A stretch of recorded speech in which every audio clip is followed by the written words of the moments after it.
Hello दोस्तों, स्वागत है आपका पैराडाइज एजुकेटर चैनल में। आज हम एनर्जी कंजर्वेशन सब्जेक्ट के कुछ इंपॉर्टेंट एमसीक्यूज को समझेंगे, जो कि किन टॉपिक्स पे हैं। आपको सामने टॉपिक दिख रहे होंगे। Basics of energy, primary and secondary energy, renewable and non renewable energy और commercial and non commercial energy. तो चलिए वीडियो को शुरू करते हैं। Which of the following is a non renewable resource? निम्नलिखित में से कौन एक गैर नवीकरणीय संसाधन है? चार ऑप्शन है आपके सामने। आप वीडियो को पॉज करिए और इनका आंसर देने की कोशिश करिए, ठीक है। नॉन रिन्यूएबल रिसोर्स कौन से होते हैं? हम सबको पता है, वो रिसोर्स जो नेचर में बहुत लिमिटेड अमाउंट में प्रेजेंट है और जिस हिसाब से हम उन्हें आज यूज कर रहे हैं, एक समय ऐसा आएगा कि ये खत्म हो जाएंगे। मतलब क्या? कि इनकी रीजनरेशन एबिलिटी जो होती है बहुत कम होती है। जैसे कि इस क्वेश्चन के लिए कोल सही आंसर है। कोल जो है हमारा कोयला, ये नेचर में लिमिटेड अमाउंट में प्रेजेंट है और जिस हिसाब से आज हम इसका यूज़ कर रहे हैं, एक समय ऐसा आएगा कि खत्म हो जाएगा। ठीक है, इसीलिए कहा जा रहा है कि हमें नॉन रिन्यूएबल रिसोर्स से शिफ्ट होना है, किसमें? रिन्यूएबल रिसोर्स में, जो कि ये तीन है। ठीक है, renewable energy source. Which among the following is not a renewable source of energy? निम्नलिखित में से कौन ऊर्जा का नवीकरणीय स्रोत नहीं है? तो हमसे सीधा सीधा इस क्वेश्चन में ये पूछ लिया गया है कि नॉन रिन्यूएबल सोर्स कौन सा है इन चार ऑप्शंस में। तो पेट्रोलियम हमारा नॉन रिन्यूएबल सोर्स है। पेट्रोलियम के अंदर क्या क्या आ जाता है? कोल आ जाता है, नेचुरल गैस आ जाती है, डीजल, पेट्रोल, सीएनजी, सब पेट्रोलियम के अंदर ही आता है। ठीक है, और पेट्रोलियम हमारा नॉन रिन्यूएबल सोर्स है। बाकी जो तीन ऑप्शन आपको दिख रहे हैं, जैसे कि solar energy, hydro energy, geothermal energy, ये हमारे रिन्यूएबल सोर्स हैं। अगर आपको थोड़ी सी भी कंफ्यूजन हो कि रिन्यूएबल सोर्स क्या होते हैं, नॉन रिन्यूएबल सोर्स क्या होते हैं, तो हम इस टॉपिक पे पहले वीडियो बना चुके हैं। आपको ऊपर आई बटन में प्लेलिस्ट मिल जाएगी, आप उस प्लेलिस्ट को एक्सेस करिएगा। सारी वीडियो आपको एनर्जी कंजर्वेशन से रिलेटेड मिल जाएंगे। ठीक है। Identify the non renewable energy source from the following. निम्नलिखित में से गैर नवीकरणीय ऊर्जा स्रोत की पहचान करें। नॉन रिन्यूएबल एनर्जी सोर्स कोल है। इस क्वेश्चन में आंसर आपका कोल हो जाएगा। बाकी जो तीन हैं, ये आपके रिन्यूएबल एनर्जी सोर्स हैं। ठीक है। Photovoltaic energy is the conversion of sunlight into. Photovoltaic ऊर्जा में सूर्य के प्रकाश का रूपांतरण होता है किसमें? अब फोटोवोल्टिक एनर्जी की बात करें, जो हमारा वर्ड है फोटो वोल्टिक, ठीक है, ये दो वर्ड से मिलके बना है, एक फोटो और एक वोल्टिक। ठीक है। फोटो वर्ड लिया गया है फोटोन से। फिजिक्स में आपने फोटोन पढ़ा होगा क्लास 11th 12th में। ठीक है। फोटोन का अगर जनरल मतलब देखें तो होता है लाइट, क्योंकि लाइट के रिस्पेक्ट में ही यूज़ किया जाता है फोटोन। और वोल्टेज, आप वर्ड से पता चल रहा होगा, वोल्टेज से लिया गया है और वोल्टेज हमारा इलेक्ट्रिसिटी से रिलेटेड है। ठीक है। तो आप देख पा रहे होगे कि लाइट का कन्वर्जन जब इलेक्ट्रिसिटी में हो तो फोटोवोल्टिक कहलाता है। ठीक है ना। तो photovoltaic energy is the conversion of sunlight into, sunlight को किस में कन्वर्ट करना है? इलेक्ट्रिसिटी में कन्वर्ट करना है। ठीक है ना। फ्यूल सेल्स आर, ईंधन सेल हैं। अब इन चार ऑप्शन में कौन सा एक ईंधन सेल है? तो हाइड्रोजन बैटरी हमारा एक ईंधन सेल कहलाता है। ठीक है ना। Common source of energy in Indian village is, भारतीय गांव में सामान्य ऊर्जा स्रोत है कौन सा? तो देखिए, आज के टाइम पे अगर देखा जाए तो इलेक्ट्रिसिटी भी एक कॉमन सोर्स है, कोयला भी एक कॉमन सोर्स है। लेकिन अगर पुराने समय की बात की जाए तो लकड़ी और गाय का गोबर, ये हुआ करते थे सामान्य ऊर्जा स्रोत गांव में। ठीक है। Lignite, bituminous, anthracite are different classes of. Lignite, bituminous, anthracite विभिन्न वर्ग हैं किसके? तो देखिए, ये तीनों जो हैं, लिग्नाइट, बिटुमिनस, एंथ्रासाइट, ये कोयले के विभिन्न वर्ग हैं, डिफरेंट क्लास ऑफ कोल्स हैं ये। ठीक है ना। अगर हम एंथ्रासाइट की बात करें, जो कि बहुत इंपॉर्टेंट फॉर्म ऑफ कोल है, तो ये जो होता है ये गुड क्वालिटी कोल होता है, इसकी क्वालिटी अच्छी होती है। साथ ही साथ इसमें आयरन और पोटेशियम पाया जाता है अच्छी मात्रा में। ठीक है। क्रूड ऑयल इज, कच्चा तेल है। अब इस क्वेश्चन में आपसे कच्चे तेल की फिजिकल प्रॉपर्टीज के बारे में पूछा गया कि कच्चा तेल कैसा होता है, उसके पास स्मेल होती है कि नहीं होती है, कलर होता है कि नहीं होता है। तो अगर आपने पेट्रोल देखा हो, डीजल देखा हो, तो क्या पेट्रोल डीजल में स्मेल होती है? यस, इनमें स्मेल होती है। और क्या इनका कलर थोड़ा ब्राउन ब्लैकिश ग्रेइश टाइप का नहीं होता है? ठीक है, तो ये ब्लैक कलर का होता है कच्चा तेल। ठीक है, तो ऑप्शन नंबर 3 इसके लिए सही हो जाएगा। What is the disadvantage of most of the renewable energy sources? अधिकांश नवीकरणीय ऊर्जा स्रोतों का क्या नुकसान है? अभी मैं आपको बताऊं कि जैसे सोलर एनर्जी एक रिन्यूएबल एनर्जी सोर्स है। ठीक है, सोलर एनर्जी हमें ये किससे मिलती है? हमें ये सन से मिलती है। ठीक है ना। तो अज्यूम करिए किसी दिन सूरज नहीं निकला आसमान में, तो क्या उस दिन हमें सोलर एनर्जी मिलेगी? उतनी नहीं मिलेगी जितनी आम दिनों में मिल रही थी। ठीक है ना। तो ये एक अनरिलायबल सप्लाई हो जाती है, मतलब गैर भरोसेमंद सप्लाई है ये। ठीक है ना। साथ ही साथ ये सोलर एनर्जी होती है, इसके फायदे क्या क्या हैं? ये लेस पॉल्यूटेंट है, लेस पॉल्यूटेंट, ये पॉल्यूशन बहुत कम फैलाती है। साथ ही साथ नो वेस्ट डिस्पोजल, मतलब इसमें से कोई भी वेस्ट नहीं निकलता है। ठीक है ना। साथ ही साथ रनिंग कॉस्ट इसकी इनिशियली हाई होती है, लेकिन बाद में रनिंग कॉस्ट हाई नहीं है। ठीक है, मतलब रनिंग कॉस्ट तो इसकी कम है, इनिशियल कॉस्ट ज़्यादा है। ठीक है, initial cost is low but initial cost is high, sorry, running cost is low. ठीक है ना। तो ये 3 एडवांटेज मैंने आपको बता दिए सोलर एनर्जी के या किसी भी रिन्यूएबल एनर्जी के।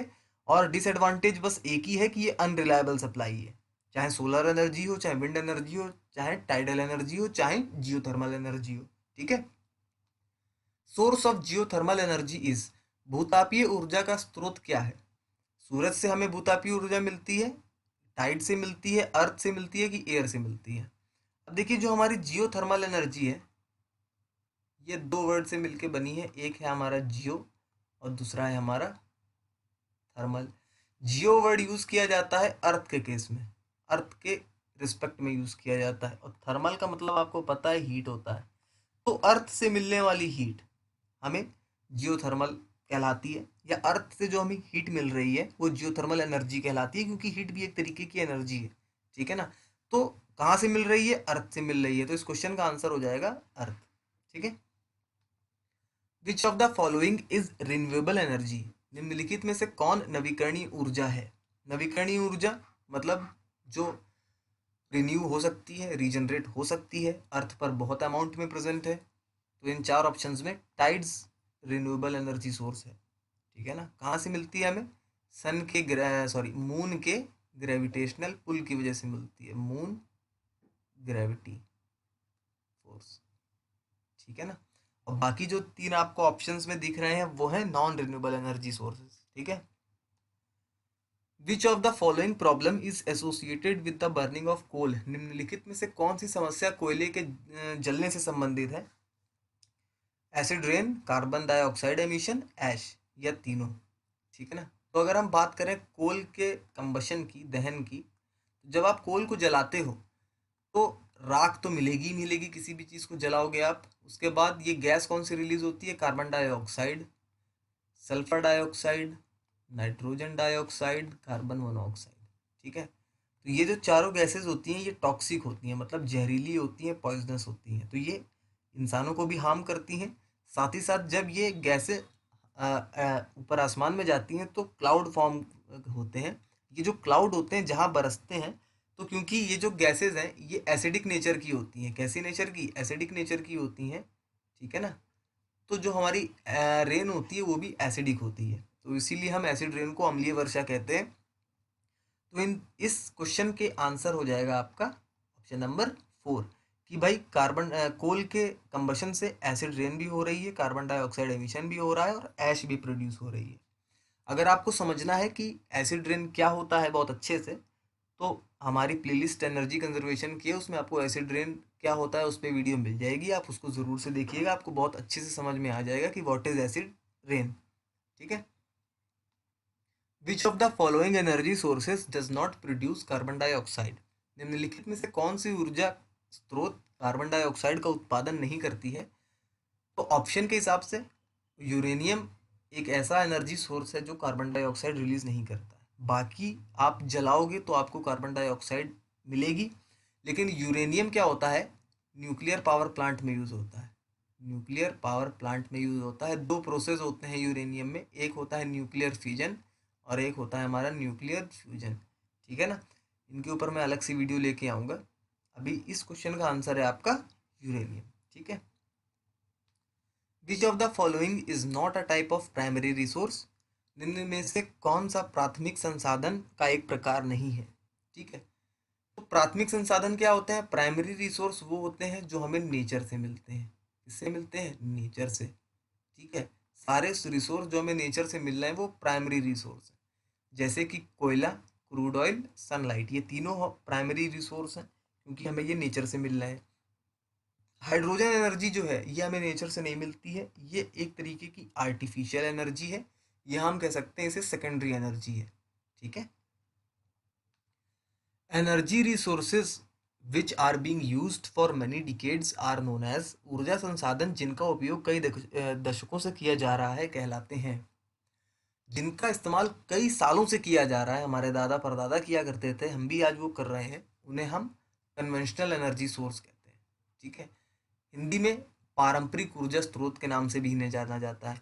ठीक है ना, विच of the following statement is true for solar energy, निम्नलिखित में से कौन सा कथन सौर ऊर्जा के लिए सही है।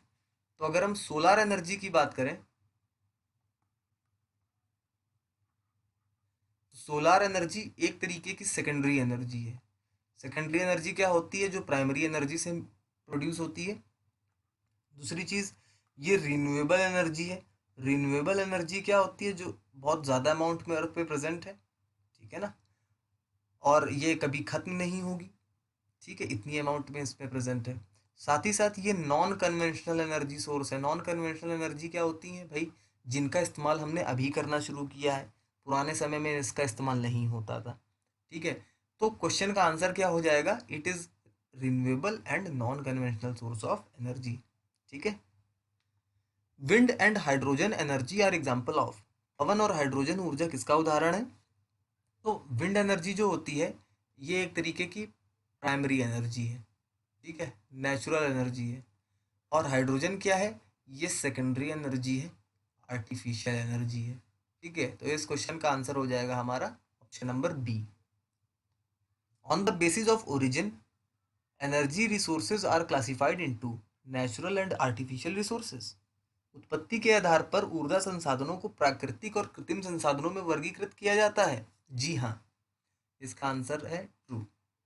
भाई उत्पत्ति के आधार पे, origin, on the basis of origin, उत्पत्ति के आधार पे दो ही तरीके की ऊर्जा स्रोत होते हैं, या तो नेचुरल हो सकता है या फिर आर्टिफिशियल हो सकता है। नेचुरल जो हमें नेचर से मिल रहा है, आर्टिफिशियल जिन्हें हम खुद बना रहे हैं। ठीक है, तो इसका आंसर हो जाएगा ट्रू।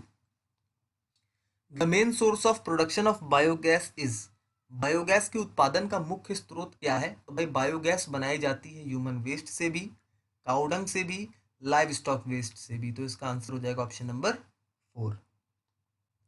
तो ये थी हमारी आज की वीडियो। आई होप आपको सारे एमसीक्यू समझ आ गए होंगे और उन एमसीक्यूज के पीछे क्या कॉन्सेप्ट लग रहा है वो भी आपको समझ आ गया होगा।